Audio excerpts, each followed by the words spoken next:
This was me 10 years ago. I was a bit chubby, rocking the monk out, mostly not by choice, and worried about whether my shirt was tucked in or socks pulled up high enough. My family had just moved up from Napier a little more than a year earlier, so I didn't know that many people and was feeling a bit lost, just like some of you younger boys there. While at Westlake, I kept myself fairly busy and did a few different things before and after school. I rode for 3 seasons, though I definitely peaked as an under 15. At that year's summer camp, I bet Bram Erdman in a seat race and piped him for a seat in the under 15 Mardi Cup B4. Bram went on to row for Harvard and was a 2-time national champion and winner of the Henley Temple Challenge Cup. But I won't let him live down the fact that that was me in the B4 there, not him. I did a bit of debating and won a few pieces of silverware for the school. That was up there on the right, posing for the V sponsorship that we always hoped for, but never got. I was in a couple of the music groups as well, and played the violin, viola, and euphonium, and I'm not entirely sure what I'm doing there in either picture, to be honest. Basically, I did a bit of everything except for getting enough sleep, which has been a bit of a recurring theme in my life. I was good enough at enough of these things that the school decided to make me cultural captain and put my name up over there. After Westlake, I went to Singapore for uni and studied at Yale and US College. The school kind of famously shut down, but during my time there, I climbed a mountain in India. I traveled to Spain and Vietnam for debating, and I even got to go to the real Yale, the one in America. Believe it or not, I did actually go to class and learn a few things for my degree. I read what a bunch of old dead people wrote about what they think the world is like, and eventually came out with a piece of paper that said I can do politics, philosophy, and economics. Since graduating in 2024, I've worked in a sustainability consulting firm, a rooftop solar startup, and now I'm at the Energy Market Company, or EMC for short. Part of the reason that I'm in here today is to say a few things about the things that I've been up to since leaving Westlake. I know that you're all looking forward to morning tea and eager to get to the tuck shop to buy the barbecue beef roll or whatever it is that's been replaced. Buy it. So I'll try not to take too long. There are 4 things I want to talk to you about today: my journey, my work, and your journey. We've already spent some time covering the first topic, so let me tell you a bit about my work. EMC is the operator of Singapore's wholesale electricity market. We're kind of like a cross between NZX and Transpower. You know how in a stock exchange you buy and sell shares of a company? We run the stock market, but instead of buying and selling shares, it's the stock market for electricity. The work I do at EMC involves power systems modeling. What this roughly means is I simulate Singapore's electricity grid and see how it's going to evolve between now and 2050. Singapore doesn't have a lot of land to build renewables on, and in fact, 95% of their generation comes from natural gas. So they have to get a bit creative in how they're going to meet their net zero goals. I'm helping them see how their power system will change if certain policies are or aren't taken. The work's great. I find it interesting and meaningful, and I think my uni mate summed it up quite well when he said, "You listen to this man talk about linear programming, and clearly he enjoys his job." It hasn't always been smooth sailing though. The job market was pretty rough after I graduated, so I didn't actually land a full-time role until last October. I interned for almost a year after I left uni. There's no minimum wage in Singapore, so I was earning as little as 10 New Zealand dollars an hour. Housing's not cheap in Singapore either, and I couldn't exactly stay with my parents, so I had to get a bit creative, shall we say, and made up with some interesting housing arrangements. I definitely got a few Harry Potter comments from a couple of my mates, but don't worry, I sleep on an actual bed now. Suffice it to say, it certainly wasn't the post-uni life I had in mind. There were moments when I questioned myself and asked what I was doing. It was partly the Singapore government's fault. They subsidized my tuition fees, and in exchange, I had to work in the country for 3 years after I graduated. This meant I couldn't come home and look for a job in New Zealand. But it was also partly my own fault. I had mostly limited my search to roles related to sustainability and energy. Those around me, my parents, friends, colleagues, urged me to expand my criteria and look for opportunities in other industries and sectors. But I somewhat obstinately, perhaps to the point of foolhardiness, proceeded to mostly ignore their advice and stuck to my guns. Now, the obvious question that everyone was asking was why? The question for me had something to do with my conception of what I thought a career was for. We spend about 8 hours of our day at work. Add commuting and luncheon, and let's call it 10. Let's also assume, maybe generously, we fit in 8 hours of sleep a day. That means we spend close to half of our waking lives on work and the things around it. Once you finish with school, that's what the next 40 years of your life are going to look like. The simple thought that kept me going through those 12 months was this: if I was going to give half of my waking life to something, it had to matter.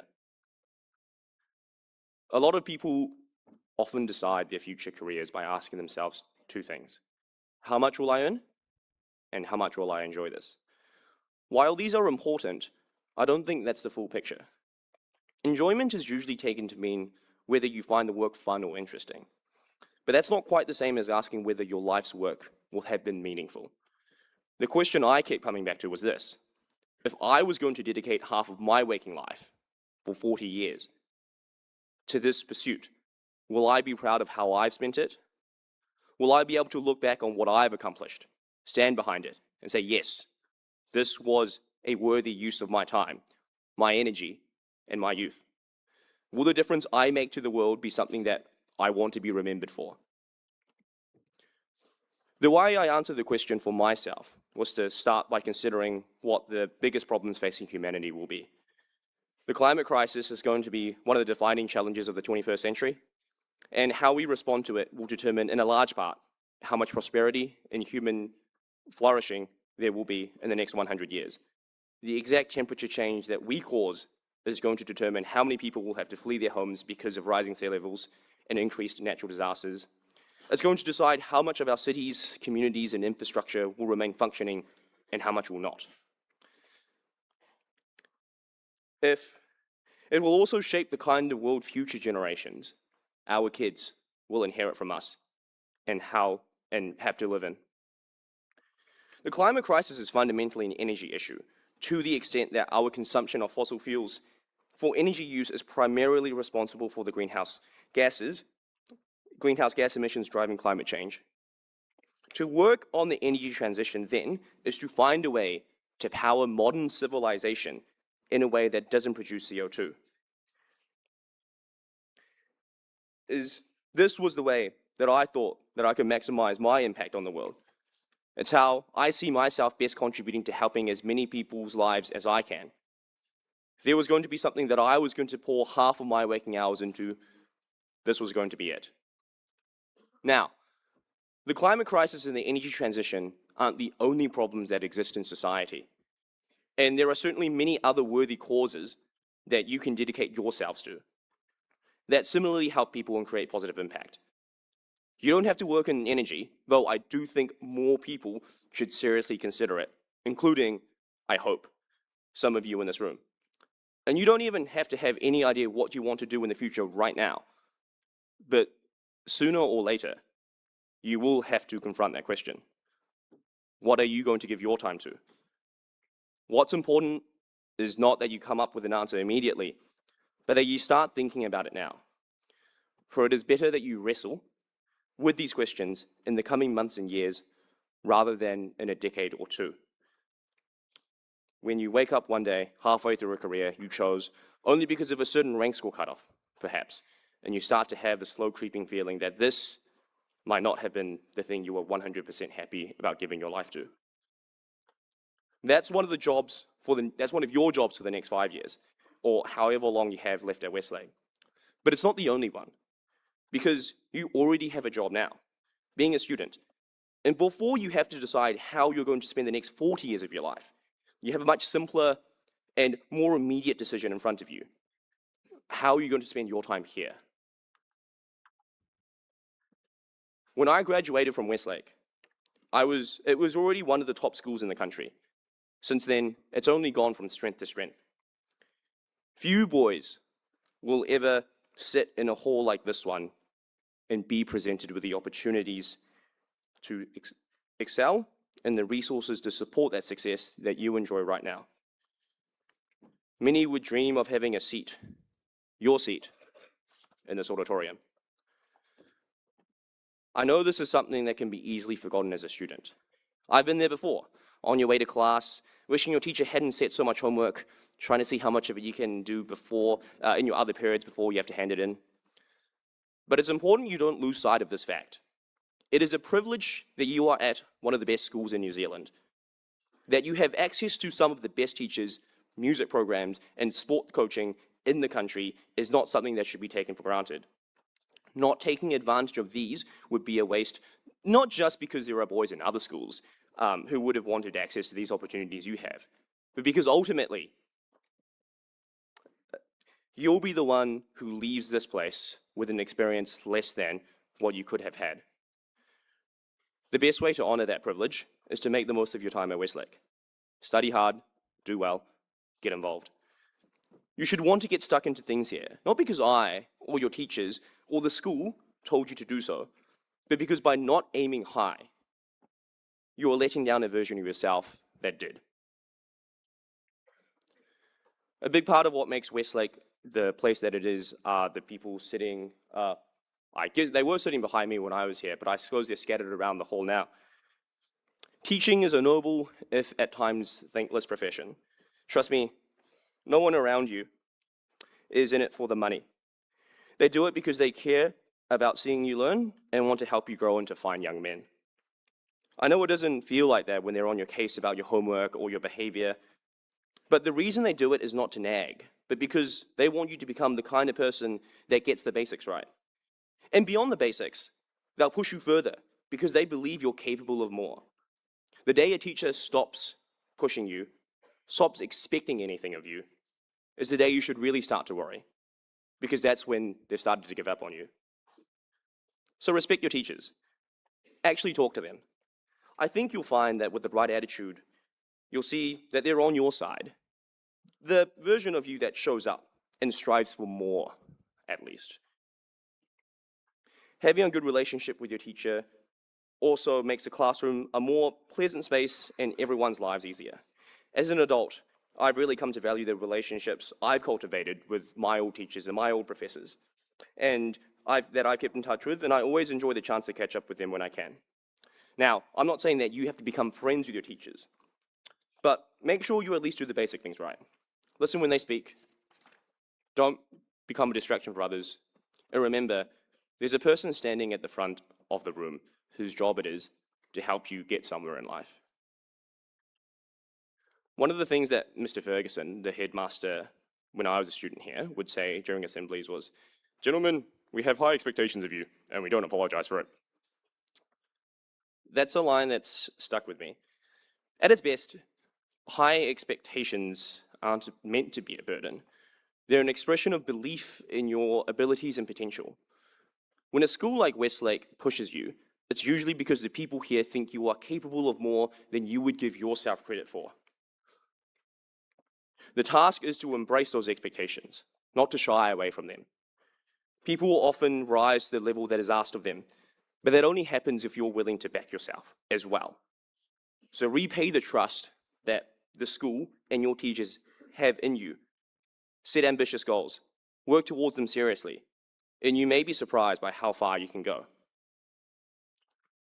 Now, not everyone is going to be in contention for ducks, nor can everyone make the first 15.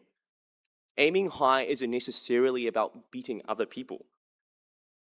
And achievement isn't necessarily about being the best, and achievement doesn't always mean beating other people. What matters is how much you're willing to push yourself given your starting point. For some of you, greatness might look like a national title or a certain number of scholarships.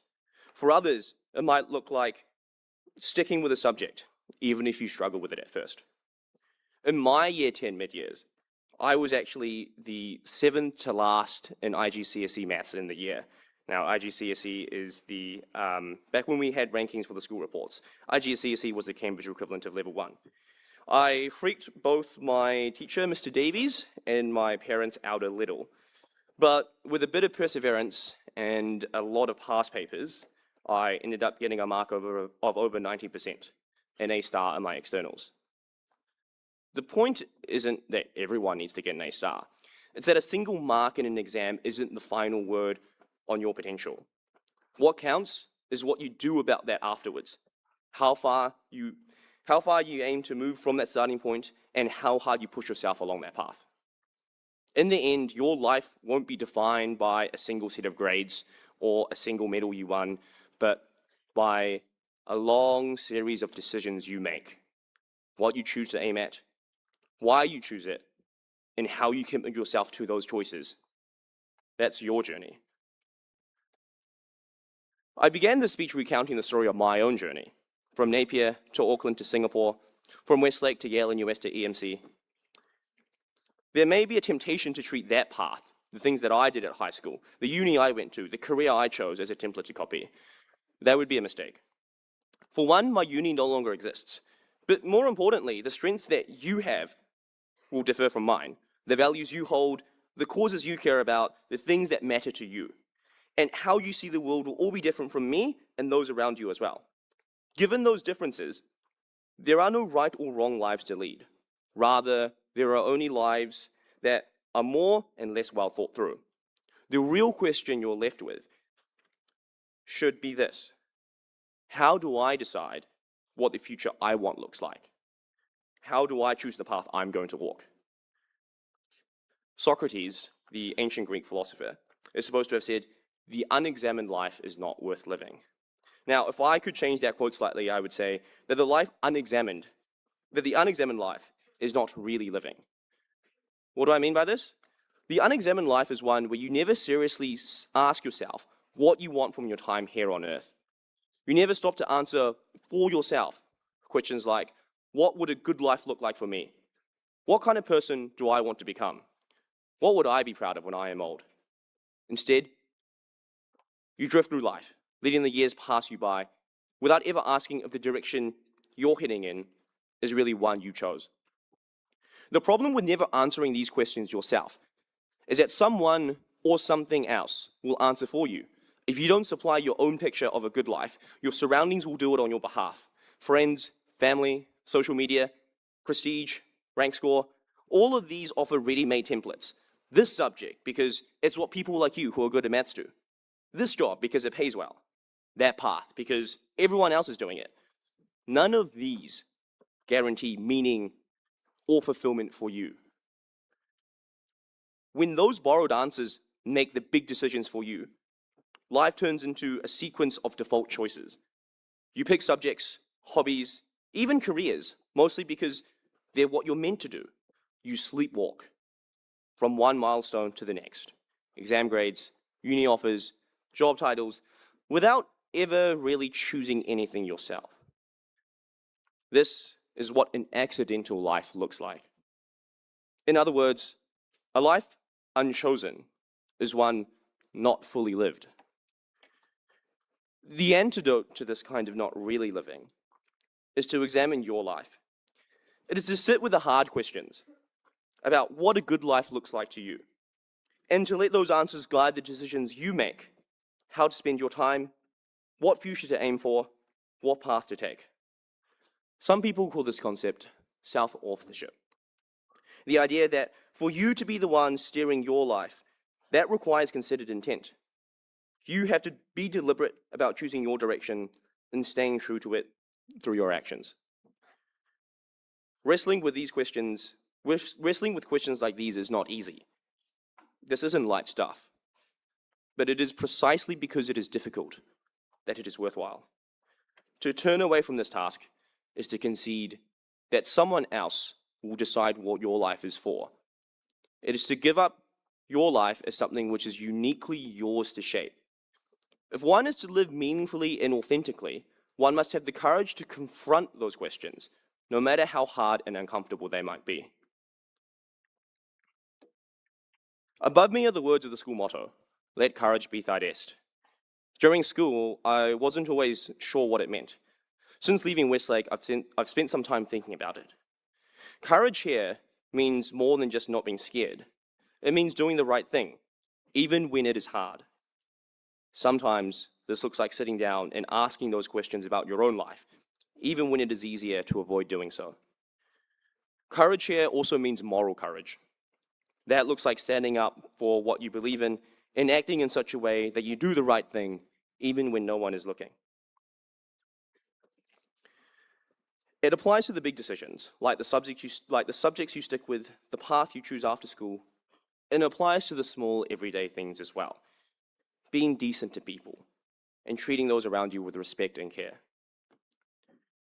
Translated from the Latin, the motto can mean, "Let us be tested by virtue." It is an invitation for you to set high standards for yourself so that the high expectations the school has of you are internalized and carry you to excellence, even after you step out of the archway and into the wider world outside.